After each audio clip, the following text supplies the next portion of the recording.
Start the recording. So yeah, welcome back. Um, what's the goal for today?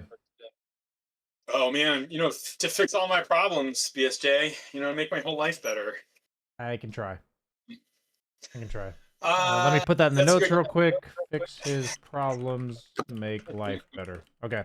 Right. I don't know. I mean, it's a good. I actually, I didn't spend much time thinking about that leading into this, which I should have. The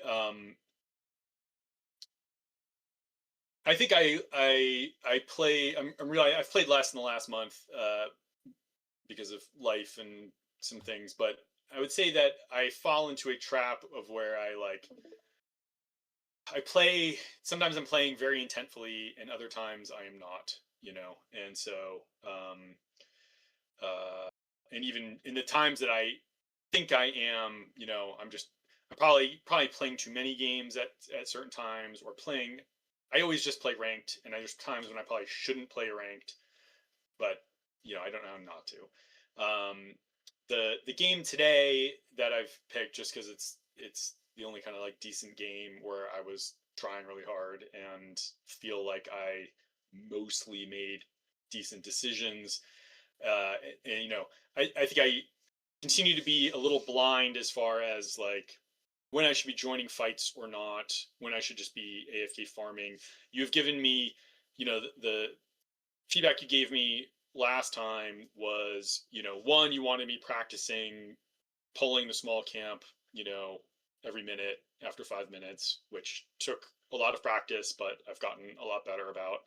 Um, and then, uh, and then focusing on like what was going to get my hero strong, so basically farming until I hit my timings sort of thing, as opposed to feeling pressured to jump in onto fights that weren't clearly going to, turn into an advantage for us. Um, and I'm still cloudy on the decision making. I know that's a difficult thing to know and a difficult thing to teach, but I have not been gaining MMR on average, and I think that part of that is the not knowing when to be active versus when not to. And because I feel like on PL, for instance, I've played a ton of PL this last patch. We've got a new patch now, and this is on the old patch. But like I'll play into these PLs who seem a lot more active than I am generally, and do very well, and then if I try to do a similar thing, maybe I'm just going about it wrong, you know, I don't know. It feels either equivocal or like, I would have been better off just farming. Um, and so, in any case, this game today is a losing game where I thought the lane went decently well under the circumstances. I've lost a lot of PL lanes into Largo, and I don't win this one, but I come out pretty well. But then the rest of the game is just a challenge. They're kind of deathballing as five, taking objectives, and I'm trying to keep the game alive, and then we ultimately lose. Gotcha.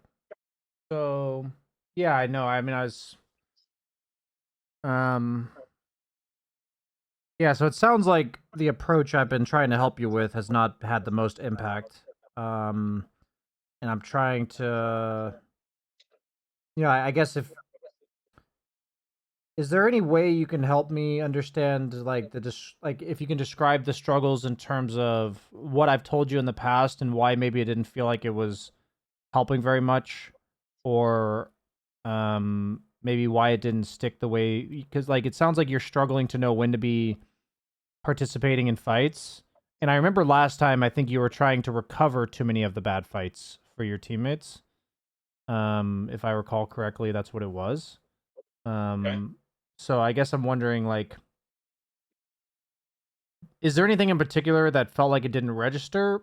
Or is it something we can try to just kind of figure out today when we ask questions? Like, I'm just kind of checking in. Right. Um, No, I think that some of that advice is fairly nebulous, right? Those are judgment calls, and it's hard I to see. know. Like I know what there you're are so many saying. things in the game that like unless unless you do a thing and it goes horribly wrong and then you lose, or like lose a significant objective or something like that, if there's not like a clear consequence of like, oh yeah, if I hadn't made decision A, then thing B wouldn't happen, then it's difficult in Dota to like know, you know, was this the right call and I executed it wrong? Was this the right call and it just like didn't go as well as maybe Fortune would have had it, or and so to know exactly what's impacting my overall win or loss rate, like I wouldn't say, like I've gotten better at the specific proactive things I feel like that we discussed practicing, but there's still a lot of nebulous things that obviously I'm not doing right and it's not adding up to increased overall wins. Okay. And so that's difficult to know. Yeah, that makes sense. Okay. Yeah, let's yeah, I think I've struggled I don't know what it is, but I think when I've coached you, I have been struggling to find like concrete things, and that could be my honestly, like, I'm trying to approach subjects I've never as much coached. So I'm going to focus on that today, is to see if we can give some real concrete, less nebulous, but still pertaining to similar things. Advice here or feedback. Yeah, because I do remember that about our sessions. Okay. Yeah, I mean, the lane seems to be going fine. You're defensive aggroing a lot. You're getting decent CS. Got your ring of health. Yeah. I mean, large sky, it's gonna... Yeah, it's a strong lane, and you're doing fine, all things considered. Yeah, I feel like the last lager I played before this just completely dumpstered me. It was brutal, and so I'm playing a little scared, but this guy's probably not pressing his advantage as much as he could, fortunately, so... Okay.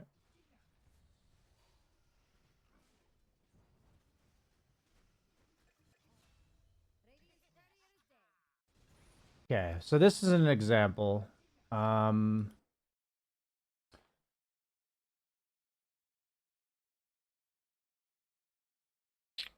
Let me think about this. So, what is going through your head during a moment like this, where the lane's like it is and your lich is getting gone on? I am, I guess I'm balancing, do I prioritize creeps over helping my lich? Will I die if I go help him? Or,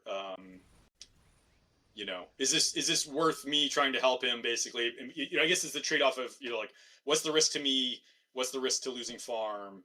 And then, kind of what impact can I have, and so there are, if I had a creep and a half or wave and a half of creeps up under the tower, and my sport's getting gone over by the small camp, I'm probably just going to farm the wave.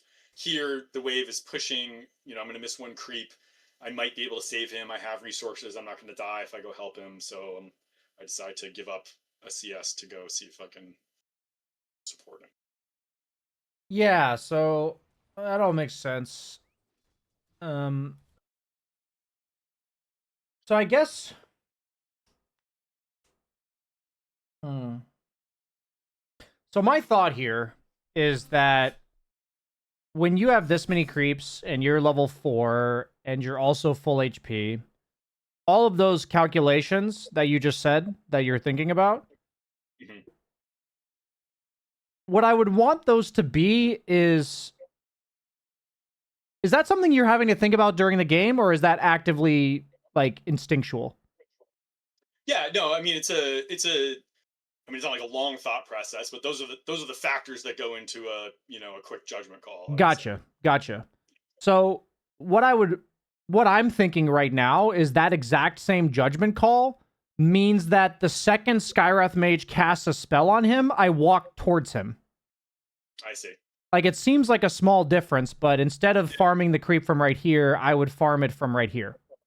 Right. Because in my head, it can be micro decisions in lane, but it can also be map decisions where I'm like farming right here and I feel generally strong. and I see a fight happening here, right? Right. Then I'm gonna like walk this way or like farm this way. Sure. Like my movements are gonna put me towards the fight. So I guess what I'm thinking, I hope this like I'm thinking of a way to make it less nebulous because I know we have struggled with that. It's like if I'm at any given moment strong, when I see a fight, I go towards it. When I'm not strong, I go away from it. And it's like very committal one way or the other. Because like right now, for me, a non-fighting move would be denying creeps and standing over here. Like, Right. I don't want any piece of that.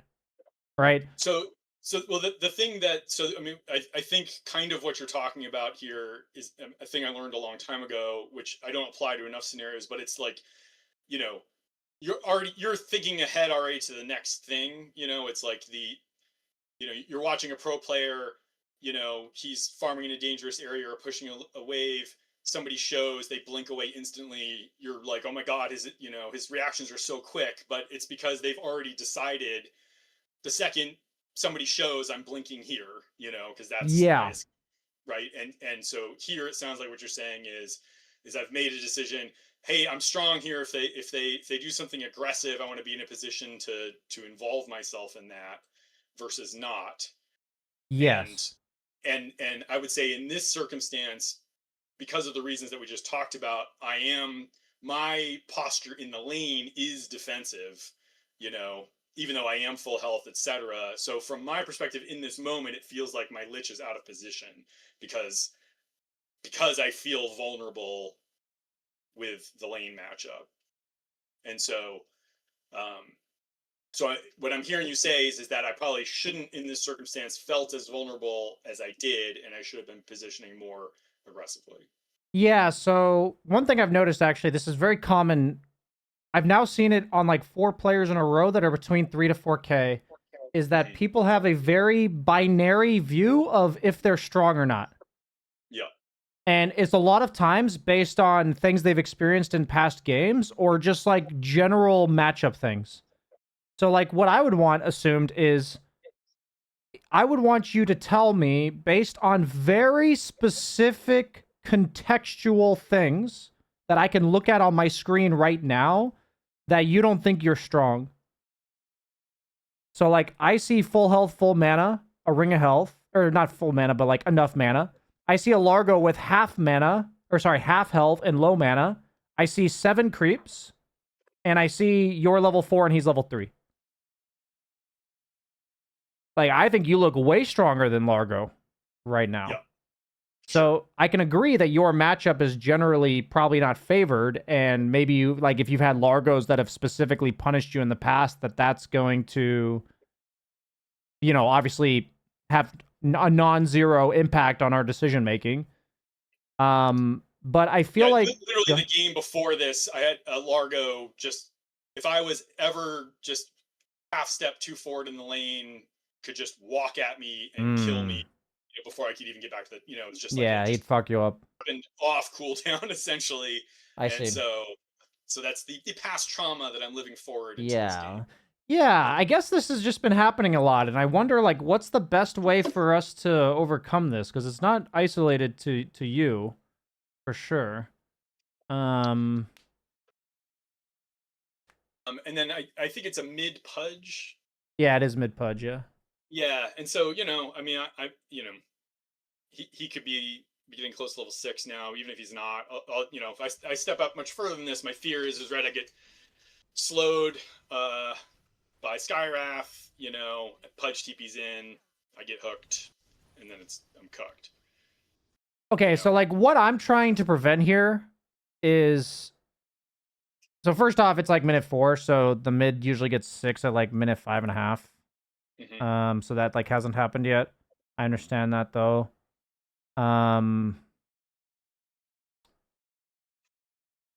What I'm seeing is a very non-committal reaction to what I'm seeing. Like, yes. And that's what I'm wondering is, what does it take for us?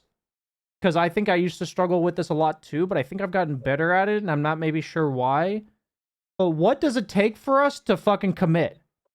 Like, either push the lane out farming it, acting like this isn't happening, or like posture aggressively to help this guy.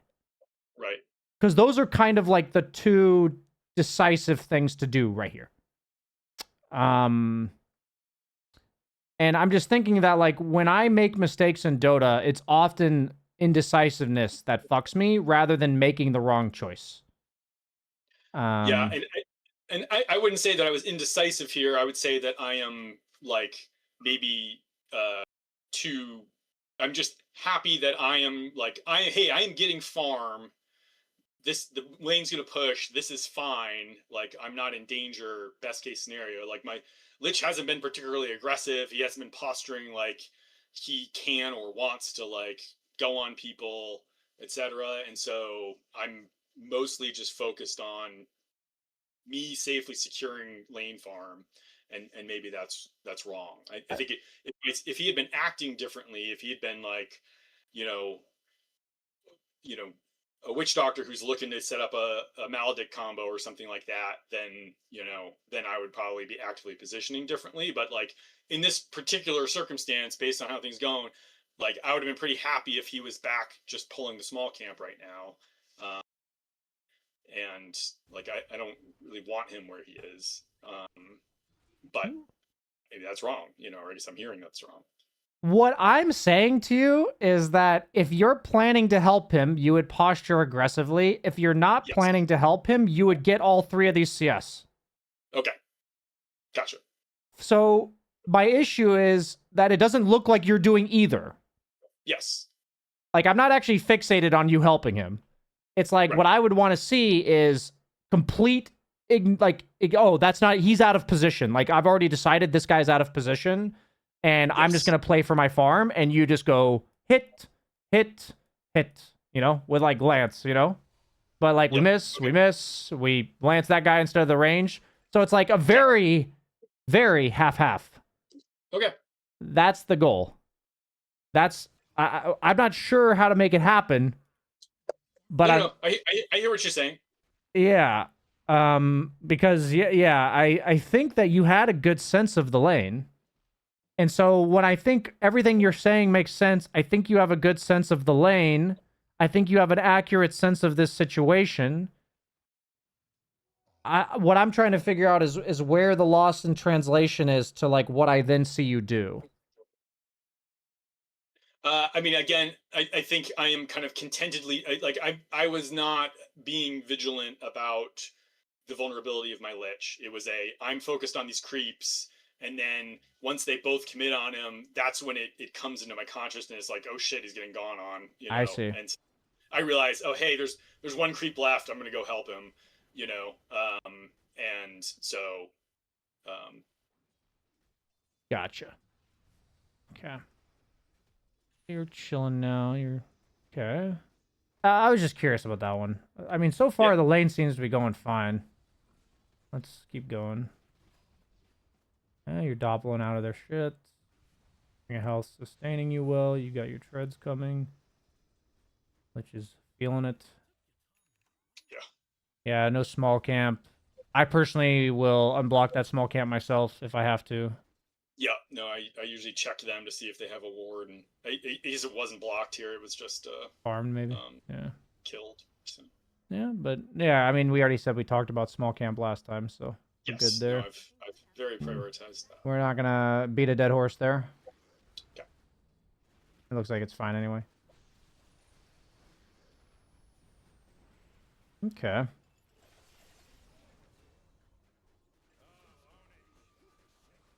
We're gonna back off.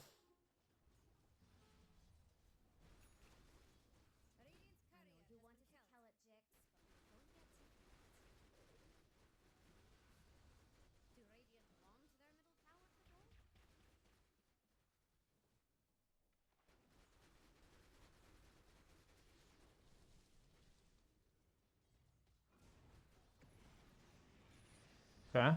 Nice. Yep.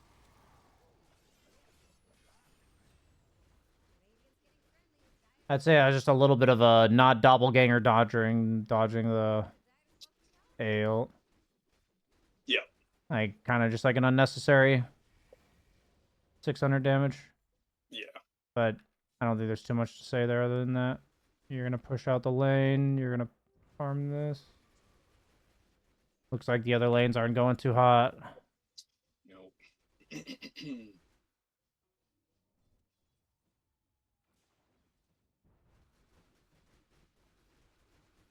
Yeah, you're farming fine now.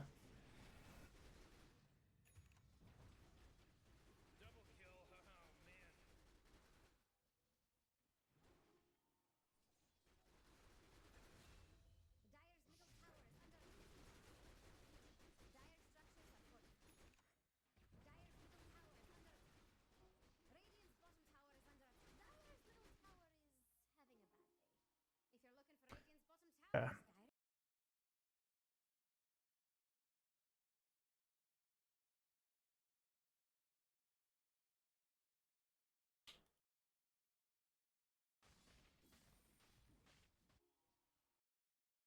So at this stage of the game, how are you feeling about like your strength in the game? So, I mean, I'm, I'm happy that I think I did well under the circumstances. Like things, could have gone a lot worse. So I'm in a good position. I really want to get a Manta before I get involved too much because they have two silences. Um, and so I've got the phylactery so I can bully people away from me a bit, but I'm really wanting to get this Manta so that I can more actively participate in fights. So is my mindset here. I see. Or farm, use it to farm lanes and stay out of vision. Yeah. So like, what are your thoughts on going through the twin gate to bottom right now? Um, Given that we I mean, see this, I have a whole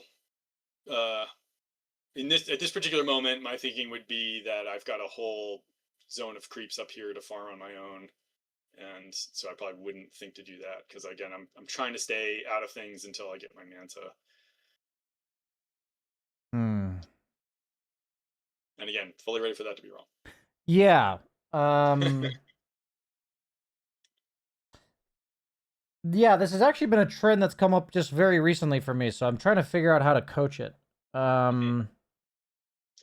I think if they were like 5-man committed somewhere and I thought I could get away, then of course, just like I would hit the tower up here. If all 5 were mid, I'd consider hitting the tower.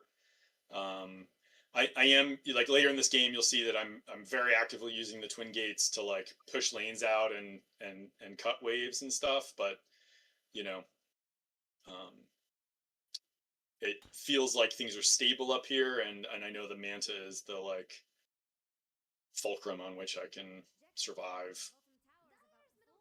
Yeah, I understand against like Skywrath Mage and Drow. and Drow, yeah.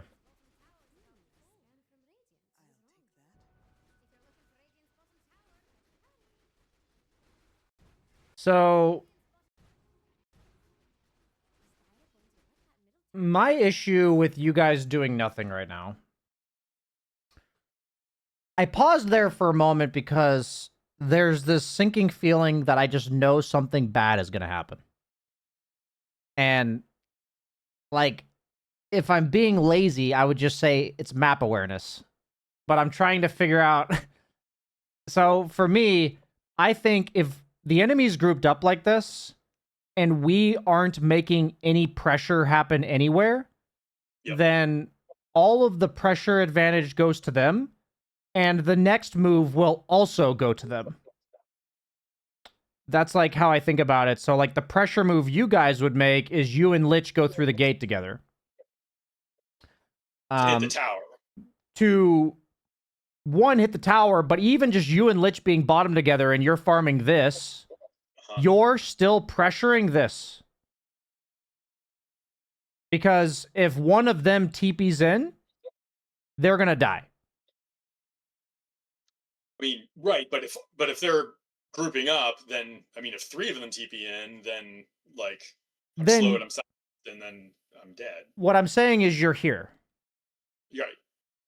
Like the nature of them TPing 3 heroes here and killing you when you're just farming down here, and this is what the map looks like they're just not gonna do that. Like, Okay. why would they do that? Like, you haven't even like shown yourself. Right. So what I'm trying to say is that like a lot of Dota, it's like chess pieces on the map. It's like you're not like when a person. I don't play a ton of chess nowadays, but I know that like when what I noticed is when I was younger and I played a lot of chess, I used to like if somebody offered me a trade, I would just take it. And when I watch like really high professional matches of chess, it's like there's a pawn where the guy threatens it with another pawn, and then the guy's response is to threaten the pawn with a bishop. And then the guy, instead of trading pawns, defends his pawn with a knight. And then all of a sudden the guy moves his rook over to attack this same fucking pawn. And it's like all about one pawn. And instead of it being like, let's take a trade, it's like, let's have 4 pieces threatening this pawn. So in Dota, the pressure works the same way. It's not as much about actually killing the tower, but it's like right now, pressure is on mid lane against you guys because they have 3 heroes. And also, you guys are creating 0 pressure in the game. Like, your bottom lane's not pressuring. Like, they're not a threat. It's like Rubik plus Night Stalker. That's not a threat.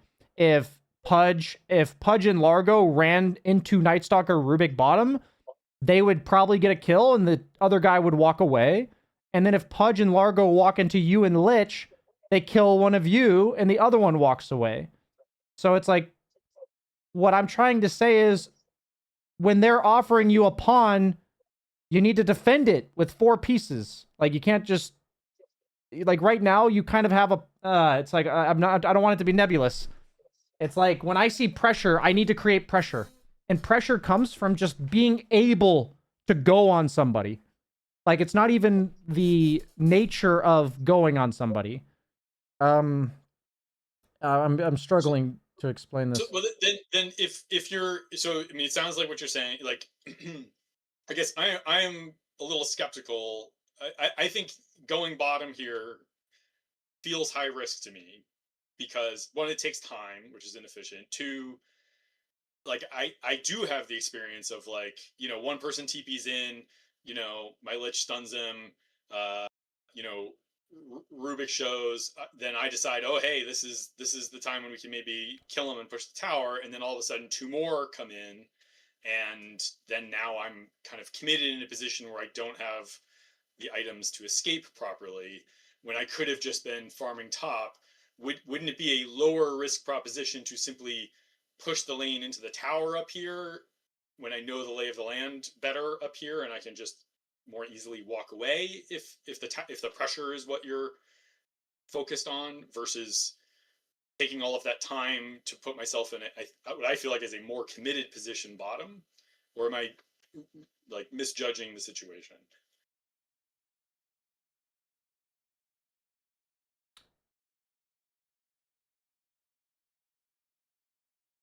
Yeah, the hardest part about these type of discussions is like nothing you said is wrong.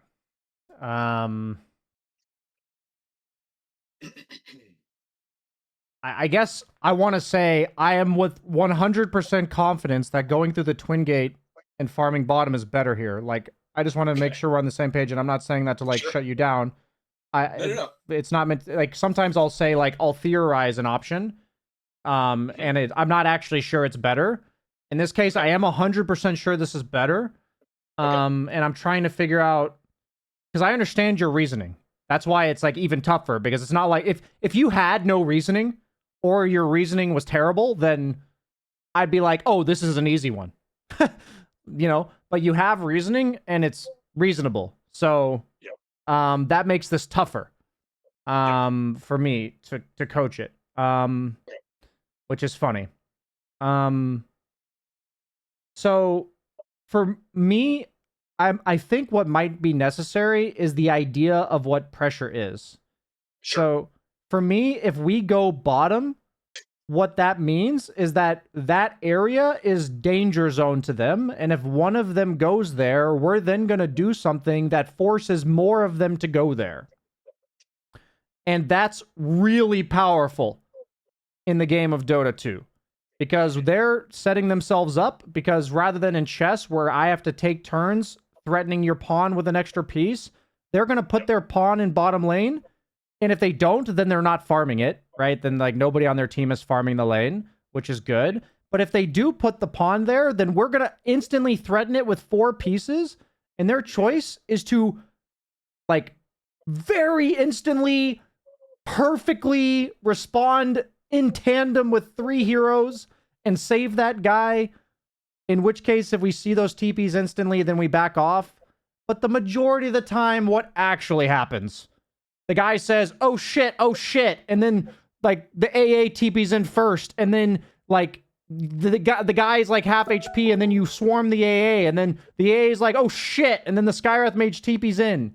Like, this is like what actually happens in a game of Dota. And I'm thinking like, if we don't do this stuff, then what the enemy does is they walk at our buildings and then they kill us. Like, my last coaching session was a lot of, he was a 5.7k carry player, and everything they did was very reactionary. And I was trying to show there's these ways that you can, like, the way I look at it is that the 2 people that are missing right now, if they walk at you, you have to walk away. So this area isn't actually controlled by you, because your response to the pudge is to walk away. Yes. But so yeah, to save territory with lots of free creeps, and the I guess part of it, like I hear absolutely what you're saying. I'm not arguing against it. I know you're not. The question I have is, in a game where like part of the problem here is that like their team dynamic is that they are cooperating and grouping up, and so far it appears that our team, like there was a really good game from Night Stalker. Always love to see that. But like other than that, it seems like people are kind of splitting up and farming. And so yes, it would be wonderful if 3 of us were bottom and like pressuring there, but it's much more likely that they are going to respond with a group than it is that my team is actually going to show up. And then I'm stuck in a position where I've wasted time making myself vulnerable, and now I'm just essentially alone or virtually alone when I could have been farming. You know, and so how do you weigh the team dynamic factors of that? You know. Okay, I hear everything you're saying. We're gonna stop theory for a second and watch how this plays out. Sure. You had 105 CS at 15 minutes. You cleared 5 creeps, and then you are sitting here. Right. And why is it that you're stuck sitting here? Is because they pressured mid. We did not create any pressure. And they just steamrolled with more pressure to another lane. Gotcha.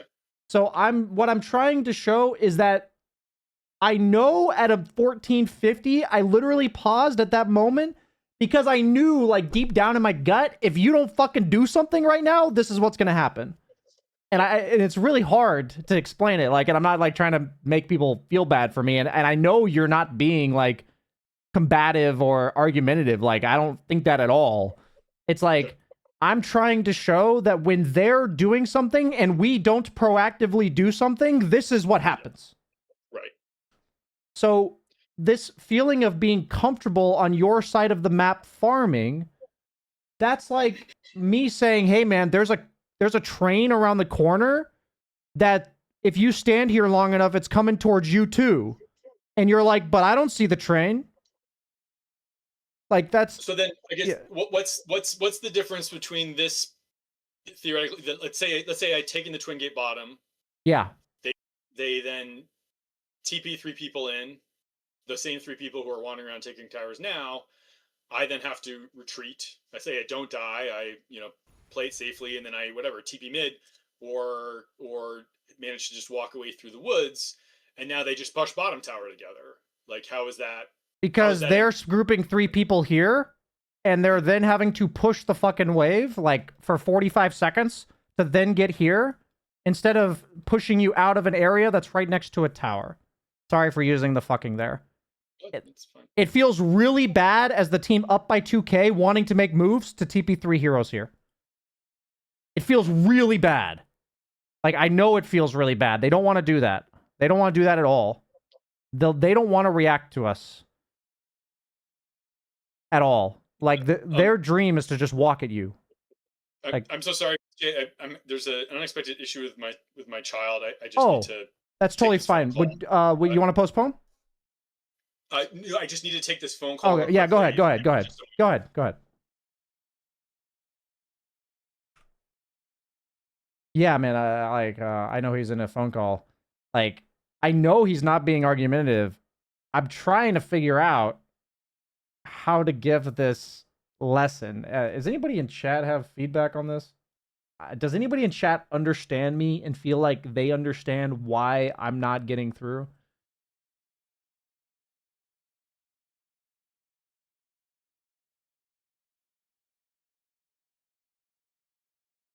And anybody...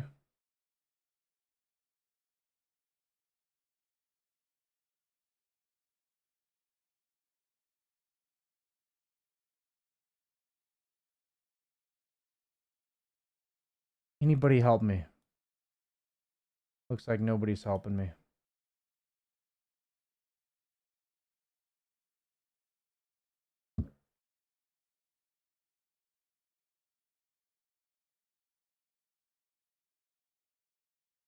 Maybe have him see what Drow did.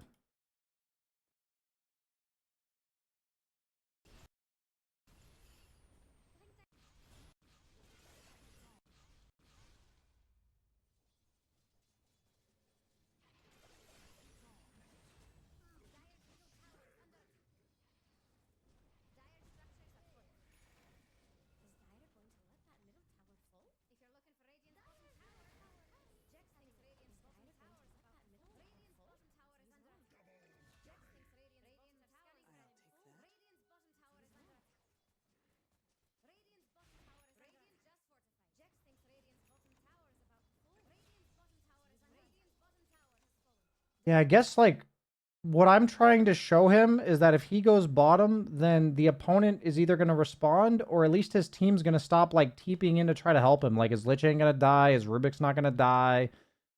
Like, he's just going to be farming. I'm back. Sorry about that. Yeah, no, you're good. Everything okay? Yeah. Okay, so...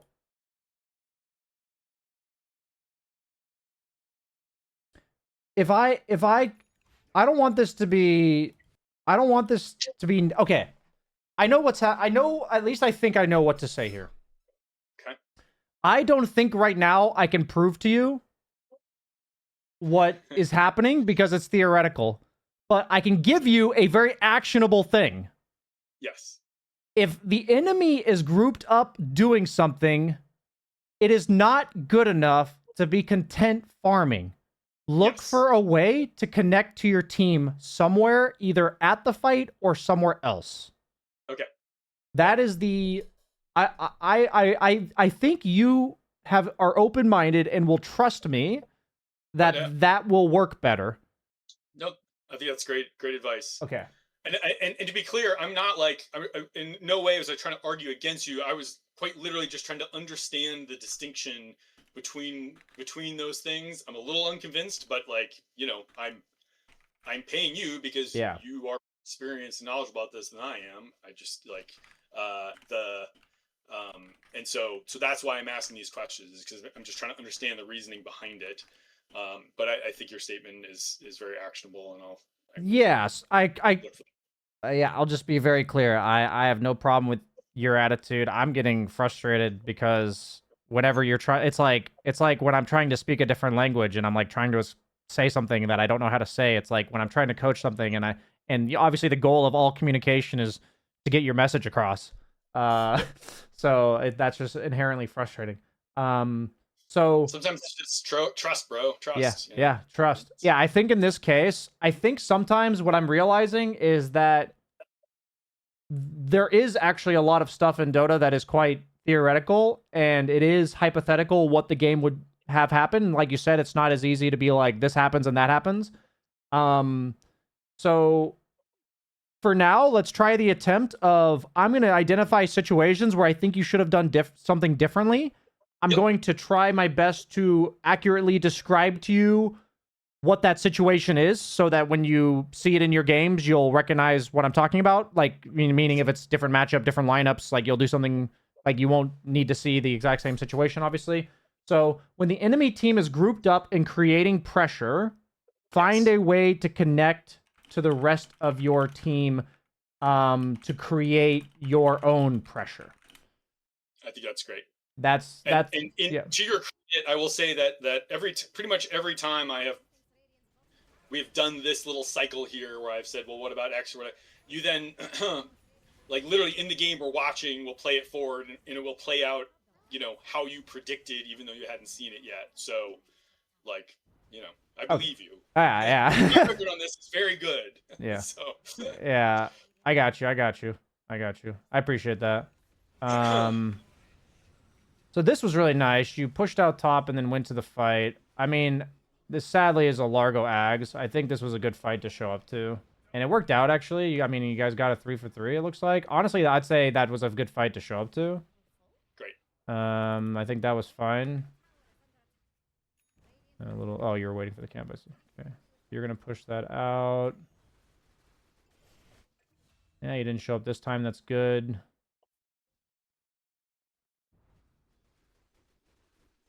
Okay, so you're going to go... Okay, you're going to go through gate, hopefully. Nice. Okay, very good. This is pretty good map sense here. You're going to push that and walk left. Nice. You're kiting them on the map quite well. I'd want you to keep walking left. Nice. Yep, just waiting for more vision here. Yeah, you... Okay, I don't mind that. I don't mind that at all. That was actually... That was nice. You were all missing. So. Yeah, that was nice.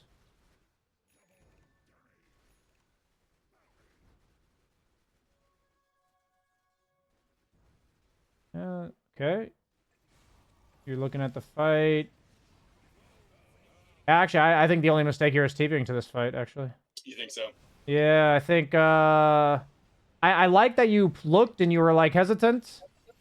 Largo's just a hero that, I mean, he got nerfed, but, like, before that, he's, like, a very momentum hero. It's like, once the fight's in their favor, then it's just, like, fucking over, right? Because... Yep. Move speed, health, damage, you know, all of it. It's just, he just does it all, so... I think the hero's still the same way, he's just not as good at it. Not nearly as good at the damage portion of it as before. And from here... Okay, we're gonna keep playing it out. Just so we check in, we've got about 20-25 minutes left, so if you want me to watch your other game too... There's not another game worth watching. Okay. Then we'll make sure we check this one out. So I like what you're doing on the map here. You TP'd out just in time. That was nice. Yeah, I mean, honestly, this part of the game, you're playing quite well. Yeah, it goes long because I'm able to keep, you know... But I'm trying to create situations where, like, they're split...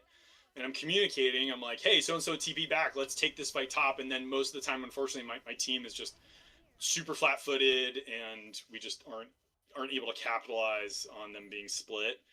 And you know, I'm just not sure. I get that for sure. What else I could do? So what's really interesting about this scenario is that what I would want you to do, rather than TP back and defend this, I want you to go through the gate and Manta the next wave. Got it. Yeah. So this Manta is one I wouldn't use. Right. I mean, I'm either going to not use that Manta, or I'm going to decide to clear this wave with my body. Like, whichever one is, like, with my hero. Whichever one is fine. Yeah. I've had to say this a lot. Be stickier on the map. This TP back to base, like, I want you to realize that the TP back to take the fight, this TP back here, like, this one's kind of a pressure moment, so it's like, I'd say it's less of a concern. This hard one... to get back out there. Yeah, it's just really hard. It's just like dating, you know? It's like you've been out for a while, it's just hard to get back out there. Yep. So, like, now the map just feels really awkward, because if a fight happens, you don't have TP. Correct. So, like, even if this fight was good... then you don't want to be there, or like you can't be there. But also, you don't want to keep pushing because you don't have a TP. Exactly. So that's why this TP is very detrimental. Yep. So just look. So relieve pressure on base lanes by cutting through Twin Gate rather than TPing back to base. I think that's your biggest mistake so far of playing the map was that, and it is pretty costly. It's another one of those mistakes that's really hard to quantify, but it does remove a lot of your options on the map, because otherwise you would have just been down here the whole time, and you would have also probably taken this tower by then. Like, you would have done like this and done like this and taken this tower, all while this is happening, which doesn't solve this problem, but it obviously makes... Well, it does if one of them, or TP's back to then I could TP in and we could fight top, right? Yeah, exactly. Yeah, that opportunity. Yeah, these towers would have just died faster. Your team's fighting without you, which it's like arguable you're supposed to be there, meaning like it's tough. Like, I understand why you're not. I mean, there's nothing to TP. I told them, like, do not take this fight, please, please. And then there's nothing for me really to TP. Yeah, I gotcha. No, I mean, I don't hate what you're doing. I don't hate it. Okay. Yeah. I need you guys to ramp up the stickiness by like 10 out of 10. This is like an incredibly it's kind of like waving the right flag, honestly. Right. I basically need you to either fight with you. Okay, here's the actual... I'm going to change this sentiment. Either fight with your team, or don't you dare go back to base. Right. I think it's kind of the same thing as in the lane, where I was like, I either want you helping that guy or getting all 3 CS. But this is like a macro version of it. If we're just farming, like, I like all of the evasive maneuvers you were making, and a lot of them were actually like forcing moves, which was good. But I feel like somewhere in there you flipped a switch, like right when you went back to base the first time, like for the team fight. I feel like you kind of just flipped a switch where you're now in survival mode and no longer in annoying mode. And I think it's tough. Like, it's hard to know exactly what my thought pattern was, but then, like, we have near perfect map awareness, because we're able to pause and we're talking about it and everything. And like, I am having to split my attention. And so some of it is just not knowing not having a sense of where the threats are, and like, I'm trying to pay as much attention as I can to the mini map, but if I was unclear as to, like, things seem scary, I'm just getting out because I don't know what the state of things are.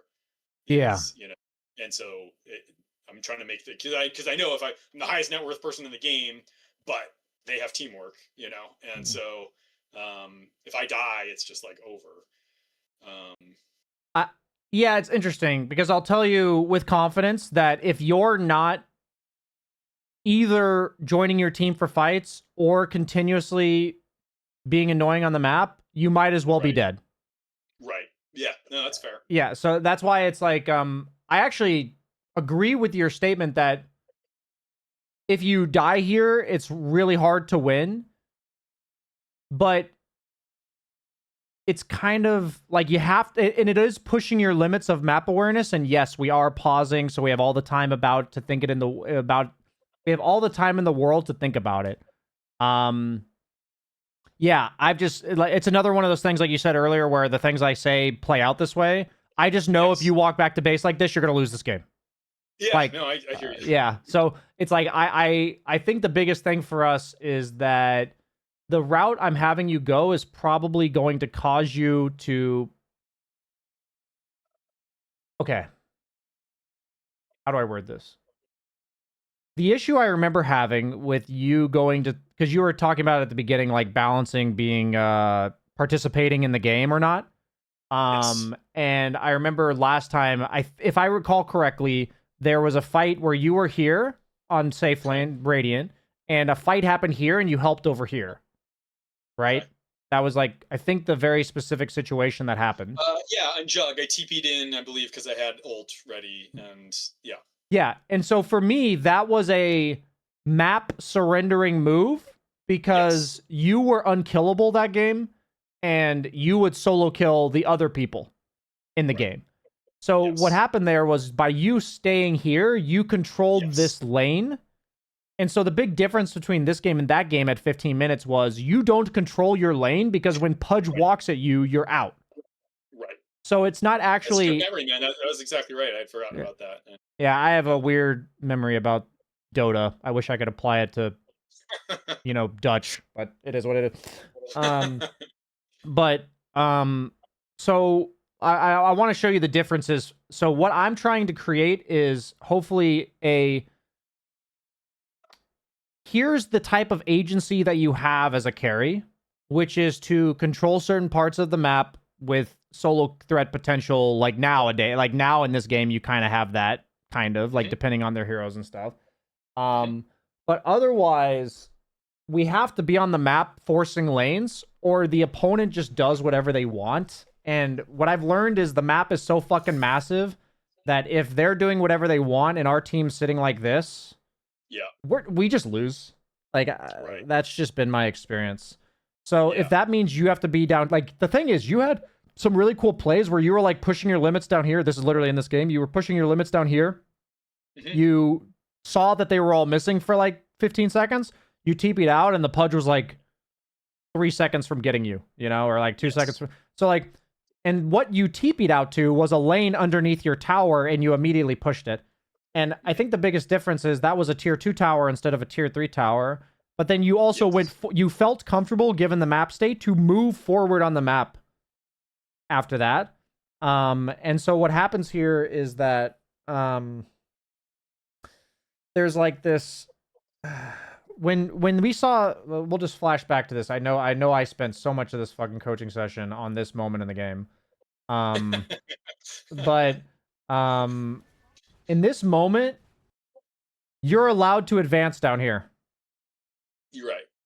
You're not allowed to advance right here. Right. And so that's the part of the map I want you to put yourself on. So, like, when you were here later, you were right here, and then you TP'd back to base here. Like, you kind of had to hesitate, and, like, then you, like, yeah, maybe you're walking down the lane, but by the time you've pushed from here to here, like, they've already, like, taken Roche or like taken Tormentor and like killed this building and stuff. So it's like if you had started here, like meaning you went through the twin gate, instead of like you sorry, I know this is hypothetical. Instead of going from here to here, you TP'd through or you walked through the twin gate and took here, then they have to come this way to get you because they were back here. Like they have to run towards you. And then you're in this situation where you show here, and then you're allowed to do this. And then you'll have information where you're either going to go back or you're going to go through the twin gate and do it again. Right. And so I think this has been a huge lesson for me, but 95% of good moves by carries are just through the twin gate, even if it's 25 minutes into the game, if it's 15 minutes into the game, because it's like the best way to casually walk to another lane that's not really that inefficient. And the thing is that you're reacting to what they're doing really well, but at no point in this game did we create any opportunities proactively until it was already like a 7 or 8k lead for the opponent, and then the options for capitalizing were limited. So your team's not always going to be the best at that. And then... So I wanted to try to start this earlier. That's the first step. We already saw this fight. I'm now fast forwarding with the lens that we have. So where are these moments that we missed? This was good. This was all great. This was great. I was really happy with this. I thought you were nailing it here. I'm like, yeah, he's going to go left. He's like kiting them on the map. This is fantastic. He's going to force a reaction. You're missing a lot. They're missing a lot of heroes, so you TP'd out. Honestly, I think even there, you could have like scanned to see if they were coming from Tormentor, maybe. Like I would have been here. I would have scanned behind me. And if it hit, I would TP. If it didn't hit, I would stay. I think that would have been reasonable. You can use scans. So maybe that TP was a tad like, it wasn't bad, but it was a tad over safe, maybe. Because without information, we can at least scan. Now you're pushing the lane, which is good. This fight was, yeah, this was the one fight we weren't really happy with, but I understand why you showed up to it. You know, it would have been awesome if we just took this tower or, like, pressured the tower and stayed here. What happens is we pressure this tower, we do this, and then go through the gate again, and then this lane's ours as well.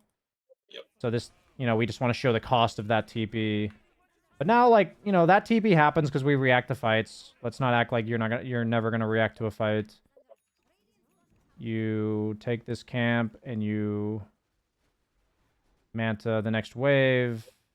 I think this was really good at map awareness to TP out there. Yeah, this was the one that was really good. Oh, I would have loved for you to actually push this wave right here.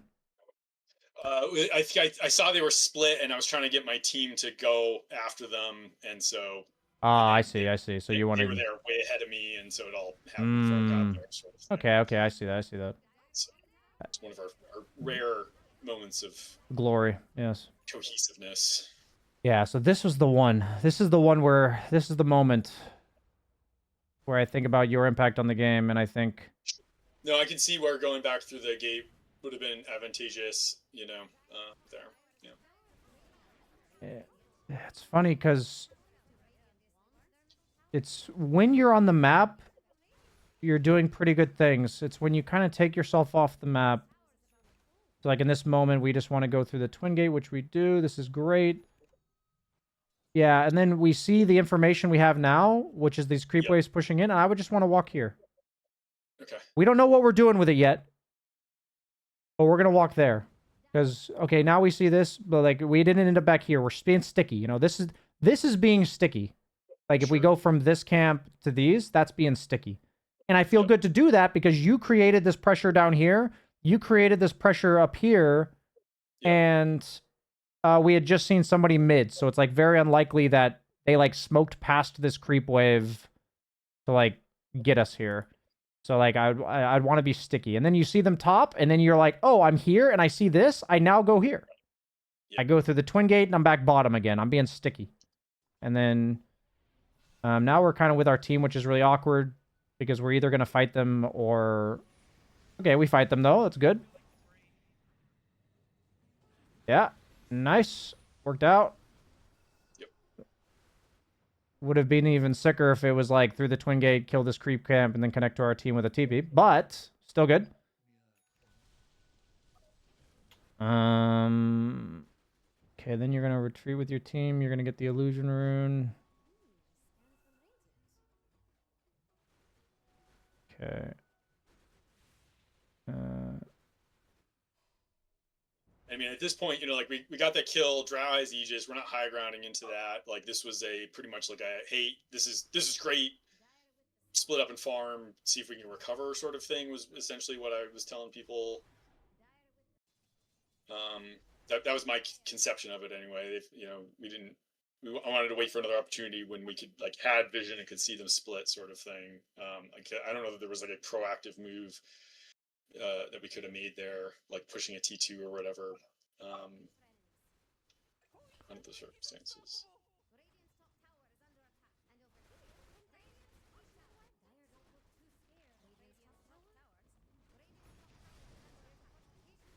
Okay.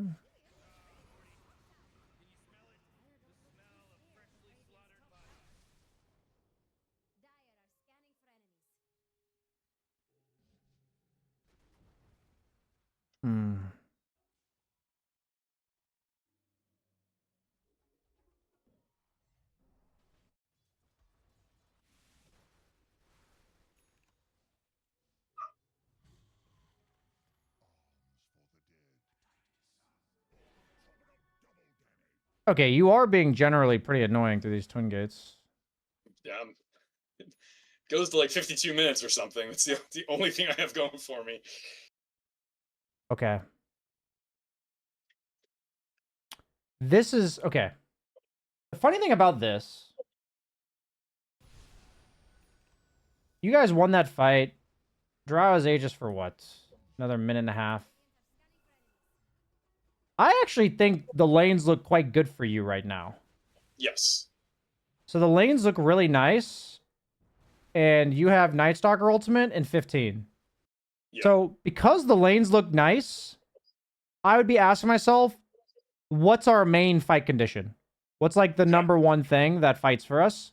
And I think in this game, it's actually Night Stalker's ult. So oddly enough, I would have actually called for the team to do something here. Okay. Because the lanes actually look pretty good. And that's been our goal this whole fucking game. Sure. And you've actually done a pretty good job accomplishing that. So it's kind of the same idea as going bottom at 15 minutes, as I've said for 20 times this coaching session, which is they're all missing and the lanes are actually kind of good, but there's pressure on you because they're all missing. So the way we create pressure later in the game when they're all missing is for us to all go missing together. So if we can't fight them at all, then we like cower in base.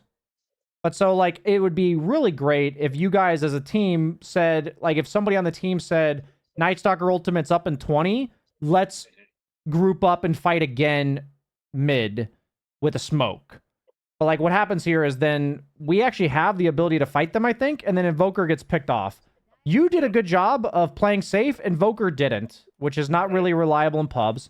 This one is... I'm telling you, I think you should... I think you could have made a call there. But I'm not going to put that all on you. That could have been anybody. So that is... I just want to tell you that, like, with the lanes being good, I don't think you guys needed to wait for anything, personally. Okay. That was my only feedback there. Sure. Then you're going to go here.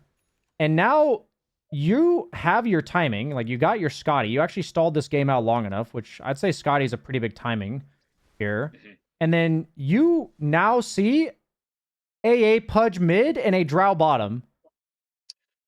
I am insta-TPing to my team, smoking, and drawing a line. Okay. I'm like, guys, Drow just showed bottom. I've got Scotty. Yeah. Let's fucking go. Okay. Like, that's what I'm saying right here. So, I feel like...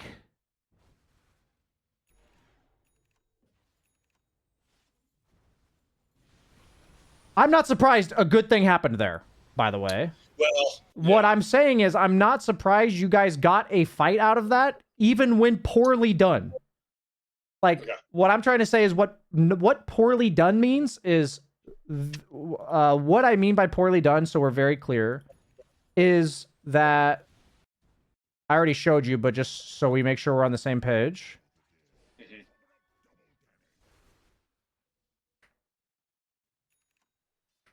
Yeah, well, that's the moment that the opportunity was there. Sure. To group. That was the moment. So if it was basically the skill of your play is how long it takes you to group up as 4 or 5 to kill them from this point. So if that means you farm 2 jungle camps and then still go, that's better. Like, it's not... walking through the gates. Yes. So, like, the amount of time it takes you to do this, right? So it's like, okay, so it's been 23 seconds. We're now grouped up a minute and 5 seconds later. Sure. If it was 30 seconds later, you know, I think it could have been 12 seconds minimum. Like, meaning you just insta-TP and smoke here, right? But the point that I'm trying to make to you is you are creating these opportunities. Yes. So we just need that speed of proactivity to be there. And so what I'm going to look for in your games, because you've talked about making these opportunities. I think you're being a little bit too...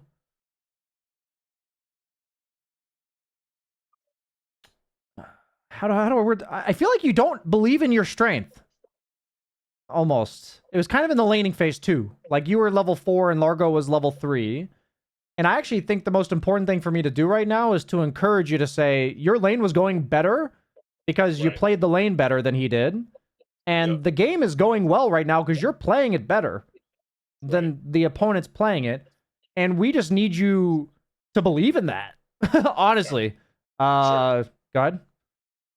No. I said sure. Yeah. So I think this move, in theory, is the correct move. It just took Hmm. too long. Right. And unfortunately, Largo's Largo. So the Yep. second that the fight's slightly against you, you're just fucking dead. Now, um, let's see. So the game does drag out. Yep. They don't get racks because you have Lich. That's nice. So we're kind of back in reset the map mode. It's kind of where Yep. we're at again. You're going to push that out. I wouldn't want to fight with my team either. I'm just going to push it out. You didn't TP or anything, which is great. You're rushing down a lane. Your Rubik feeds, sadly. Okay, so now's the opportunity. I'm TPing base. Oh, nope, you're not. Okay. Maybe Largo's too strong. Yeah. It felt like, Okay, this actually isn't bad. it just felt hard. It just felt really hard. That's what she said. Sorry. Okay. Honestly, I think you're making a lot of good choices here.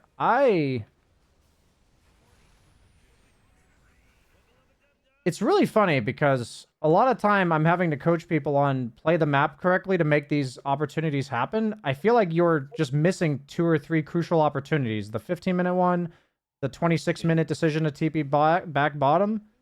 Yep. I think a lot of this Well, is like these decisions are below your MMR and your execution on the map is above your MMR. And it's it's like, good. I mean, because the kit, PL's kit is well suited for this. Between the lane clear and the invisibility, and then it's like Yeah. it just works out. It makes it easy to conceptualize and do. Hmm.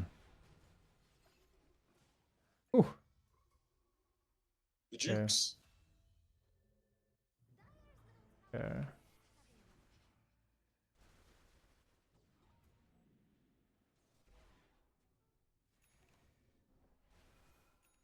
So like there, I think it was Largo showed, and I knew they were split, and I'm like screaming at my team, like, please come, like we can, right now we can freaking kill it, and then nobody comes. Yeah. Yeah, at this point, I think it's most powerful for you guys to have controlled your triangle and I would have told my team to put a ward on it. Yeah. Um yeah, they got Roche. Just really tough now. Yeah, I think this was a moment where what we needed from you guys is to this opportunity right here that Yep. you created by forcing this lane the way that you did. Like when I look at the map right now is I just need us to like walk into our triangle, I think, with the smoke. Mm. This area is all that matters, right? Because Roche is down here. You guys have Night Stalker ult. I actually think we just need to use it. We just need to have a smoke, which we have, and I would just take the fight. Where are they smoked right now, though? I mean, I think we lose. We clearly lose a 5-on-5 team fight. Like. What I'm saying is that your lineup doesn't take honest fights. Like it's you Right. plus Night Stalker killing the AA that's back here. Yep. And I just don't. I think if you guys don't make a move here, you lose the game anyway. Like you're giving them Right. Roche, you're giving them. Yeah, it's like I feel like there's a bit too much contentment on your side with like it. I know I keep referencing it, but that 15-minute mark where you talked about feeling good farming. I know you don't necessarily feel good about farming right now, but there is a lot of pressure on you guys because they're all missing and they're smoked. So the response needs to be you're all missing and you're all smoked. Gotcha. Like that's the response. You know what I mean? It's very difficult in these circumstances. The I would say the baseline move from teammates is you huddle high ground, and if you leave high ground, you're an idiot. And so and then if you don't TP back the second the fight starts, you're griefing. And so it is very difficult from a peer pressure standpoint to do the things that I'm doing here, because people think you're taking huge risks, and then that you're not fighting with the team, quote unquote, even though as we've discussed, these are, much better moves to be making. And so I think that is like an element of it, is that, um, it just makes it a lot harder to get people to do anything. The worse the game gets, because people just want to huddle high ground and hope it works out. I see. And then if you do make a mistake, it's, of course, like if I get caught out here, the game's, done. But I think that is like a thing that people are up against. I think I mean, I totally agree with you in every sentiment that you said. I'm confused how that sentiment applies to getting your team to smoke right here. Oh, because people don't want to go. They don't want to go anywhere. I see. And so. So you've like you feel like if you made that call, they wouldn't want to do it. A lot of times. I'm not going to say every time, but it's possible that we would have. I wouldn't. I don't know that I would have thought to do that here, and so that's the nugget that I'm taking is. I see. Together smoked. I think the thing you just said about if they're smoked and missing, you should be smoked and missing. I think that's a great little axiom. Okay, so this is like, so this whole concept applies differently at every stage of the game. So at early game, mid game, it's they're grouped up, creating pressure. We group up in an area of the map, creating pressure. That doesn't mean showing somewhere or actually sitting as four. It just means that we're all attacking the same pawn, which is like a tower or a lane or something like this. So, and then the next portion of this is either fight with your team or don't go back to base. And then the last portion, which is more like 25 to 35, honestly, like that's kind of that phase, maybe 20 to 35. And then the late game, if enemy team is missing and smoked, you need to be missing and smoked. Because these are the reactive plays to what they're doing to create pressure that are not what you're already doing. Meaning, like, you did a pretty solid job of staying on the map, being sticky, going through twin gate, being annoying. So we need to tack this on.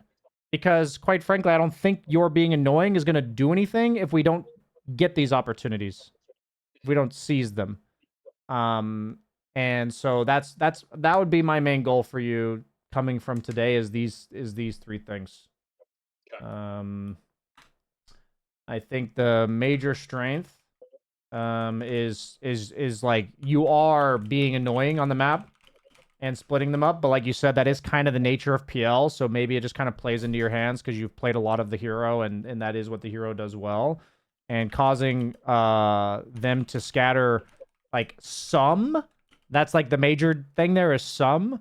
But like let's remain sticky without TPing to base, and also use smokes proactively. I think it's actually a lot of the time your job to call smokes in the mid to late game, because the only good smokes are based off of lane pressure, and you're usually the one creating it. Right. Oddly enough, I think, I mean, honestly, supports can do it, but they're usually not thinking about the game this way. So, yeah. Those would be my thoughts for today's session. Did you have any final questions or thoughts about all this? No. Awesome. Then I'll leave you there. Great. Thanks, man. No, thank you, Brian. Yeah, see ya. Okay. I do have my Dutch